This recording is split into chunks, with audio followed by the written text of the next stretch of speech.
जनपद इटावा यूपी के कस्बा जशवंत नगर में हर वर्ष की भांति हो रही भागवत कथा के 7वें समापन दिवस पर कथावाचक पीलुआ महावीर मंदिर के महंत 1008 महाराज हरभजन दास जी ने कुछ अंश महाभारत के व कुछ अंश कृष्ण लीलाओं के श्रोताओं को सुनाए। बताया कि मनुष्य को काम, क्रोध, लोभ, मोह से बचना चाहिए। काम से मनुष्य का चारित्रिक पतन हो जाता है। क्रोध से आदमी और पागल हो जाता है, अच्छे और बुरे को समझ ही नहीं पाता। लोभ में सांसारिक जीवन का स्वयं सुख नहीं भोग पाता और धन के लिए रोता रहता है और अंत में मोह कार्ड लिखकर आता है कि फलना का निधन हो गया है। मतलब जिस पर धन ना हो उसी को निधन कहते हैं।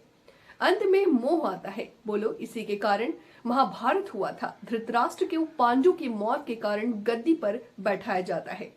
राजा को गद्दी का मोह हो गया, उन्होंने पांडवों को गद्दी नहीं दी। इसी बात को लेकर परिवार में झगड़ा शुरू हो जाता है, जो अंत में महाभारत में तब्दील हुआ था।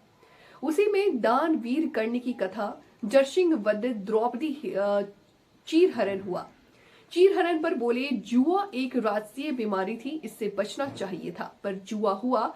पांडव सारी संपत्ति के साथ साथ द्रौपदी को भी हार गए। दुर्योधन ने अपने भाई दुशासन को आदेश दिया कि द्रौपदी के बाल पकड़कर सभा में लाओ और इसको नंगा किया जाए।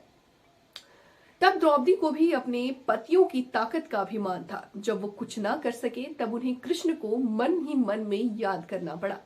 कहा, जो छुपे हो प्यारे कन्हैया, यहाँ लाज मेरी लुटी जा रही है। कृष्ण ने पुकार सुनी, दौड़े दौड़े आए और बढ़कर द्रौपदी की लाज बचाए। सुदामा मित्रता का बहुत ही मार्मिक वर्णन किया। इसी के साथ आरती हुई और कथा का समापन भी हुआ।